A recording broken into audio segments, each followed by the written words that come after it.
Well, the job number just came out, and is it good? I don't know, because we really don't know what the Federal Reserve is trying to do at this point. So good is bad, bad is bad. What is good in these days? So the headline that we're seeing right now is unemployment rate fell to 3.5% in September. Payrolls rose by 263,000 as job markets stay strong. Is 263,000 a really strong market? Well, not too long ago in 2021, way back in 2021, the Federal Reserve at that time said, we don't have any plans on increasing interest rates until we see the jobs market actually gaining 1 million jobs a month for at least 2 or 3 months. Okay, but since then we really haven't had 1 million jobs created over a 1 month time frame, but they've increased rates 5 to 6 times so far this year.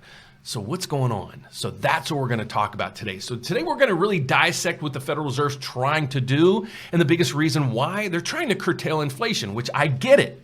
But let's go over all these details and then you figure out what the best cure for this is. So the first piece of the puzzle is the jobs market. Okay, this is how many people have been unemployed. So let's go over that real quick. And you can see throughout here, the job market back during the big crash, but not until COVID did that record get beat. So this is what happened during COVID. Basically, everybody lost their job or didn't lose their job. They just couldn't go to work.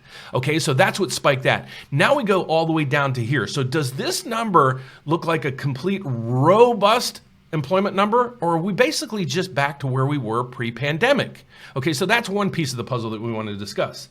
The next piece of the puzzle that I keep saying is the biggest culprit of the inflation front is right here on your screen, the disposable income.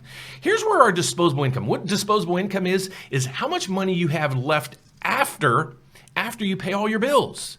Okay, so here's where it's been throughout history. You can see back starting in 1960, increases, just everybody was working hard to have the American dream, just a little bit of extra money in the bank, live a good life, have a nice house, have a nice car and nicer stuff.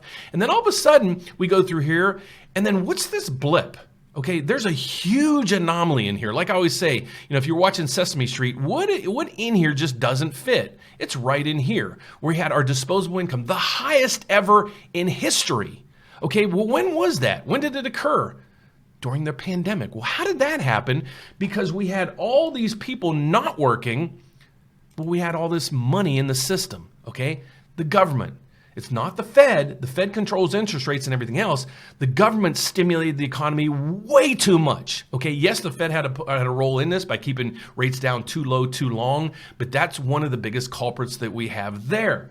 The next piece of the puzzle is a lot of people are starting to say, okay, now Credit Suisse is in the news. Look, everything's starting to fail. The banking systems are starting to fail for us. Look, housing is going to crash, causing banks to fail and another catastrophic events similar to 2008. Well, let's dissect those numbers a little bit. Here's the numbers that we see, how many bank failures from 2001 to 2022. So let's just work our way through the middle of this, where this anomaly is here. Again, on this line, it's all down here, but you had this little blip through here. What is this? Well, this is basically the Great Recession caused by just bad mortgage underwriting and teaser interest rates. If you didn't know that, please do your studies and you'll figure out what caused this. Okay, but let's look back in time. Back at that time, we had 157 banks fail, some of the biggest institutions in the world. All right, so now we have Credit Suisse and everybody's making a huge to-deal over it. Okay, so let's go down and really see, is it as bad for the banking system as we think? Because we see mortgage companies kind of closing down, laying off a ton of people, but that's specific for mortgages. Okay, the mortgage demand is plummeted. We're about 25% of capacity. We're, in the last couple of years, we were at 120% of capacity. So let's go down through and just look at this year, last year, maybe even the year before. So during these timeframes, even during the great pandemic, how many banks failed? Well, we go all the way back to 2018. 2018, how many banks failed? 0. 2019, 4. 2020, 4.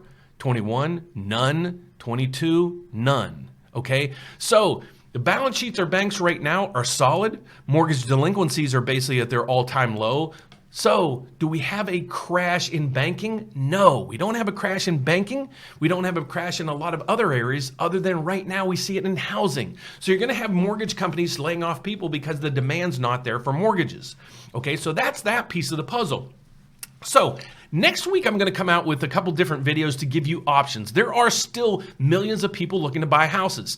And you guys might say, Dan, you're a proponent of FOMOing real estate. I'm not, guys, but there's still people. We had almost a record month. Believe it or not, we almost had a record month last month. People are still buying, okay? Our job here is to work with those people that are looking to buy. Okay, so if you're looking to buy, we'd love to help you. If you prefer to rent or you prefer not to buy, God bless you. But if you're out there and you really need assistance when it comes to a mortgage, we would love to help you. So based on this information, let's go through the economic news, and then we're going to get over to mortgage rates. So the economic calendar for today is basically nothing. All we had is the payroll numbers. You can see that right down through here. The payroll numbers came in. I'll put on my cheaters. The previous month's reading was 315,000 new jobs. This month, well, the expectations were for 250. It came in at 263. Okay, is it that much better, that much worse? Well, it's down from last month. It's down 50,000 from last month. The JOLT index that we looked at this week also said that there was over 1 million jobs just pulled off the market. You can see that. JOLT is the number of job openings. So last month, there was 11.17 million job openings. This month, 10 million. They didn't get jobs. The people didn't get jobs because the jobs report doesn't show that. So what happened? Employers took that off the table. So they're not looking to hire. So the Federal Reserve, what they've done so far is they've accomplished on crushing the housing market. Now their goal is focused on the jobs market, and that's going to be scary. Okay, so based on all this information, what's going on with mortgage rates? Because that's why you're here. Well, we're going to way peak over the 7% mark today.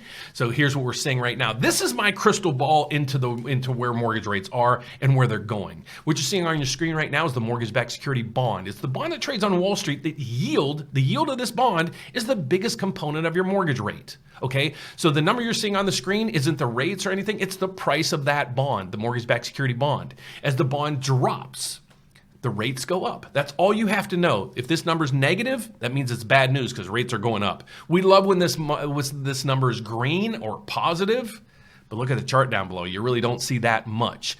But let's get over to where mortgage rates ended yesterday. But what this is going to add to yesterday's end closing rates, it's going to probably add about an eighth to the rates. So let's get over and see where rates finished or closed yesterday.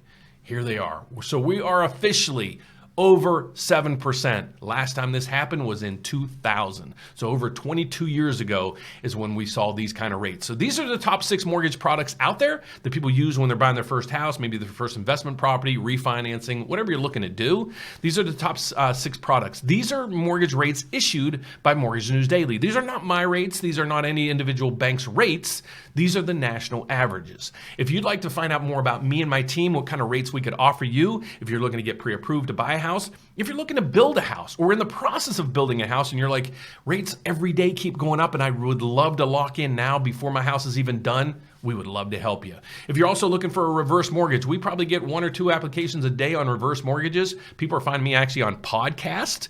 So if you're out there watching me on video, you'd like to check out my information on podcast as well, just use your usual podcast channel and just search for Dan Frio or The Mortgage Update with Dan Frio. To find out more about me and my team, all I need you to do is go to therateupdate.com, and here we are. This will give us all your information that you need to reach out to us. You can book a meeting right behind me. You can give us a phone call. You can even chat with us, and that'll be popping up in a second. You can chat live with us if you're online and you have a question and you want it answered immediately. We have somebody on there online usually most of the day to answer any questions that you have, and there's that chat bot. So God bless, guys. Thanks so much for watching. I will make sure that next week we're going to do some videos to give you some mortgage programs that might ease the pain on some of your payments. It's called the 2-1 buy down. We're going to talk about that, adjustable rate mortgages, the pros and cons, and a whole bunch more. So stay tuned for next week. So have a great weekend. God bless. I'll see you on Monday. Bye-bye.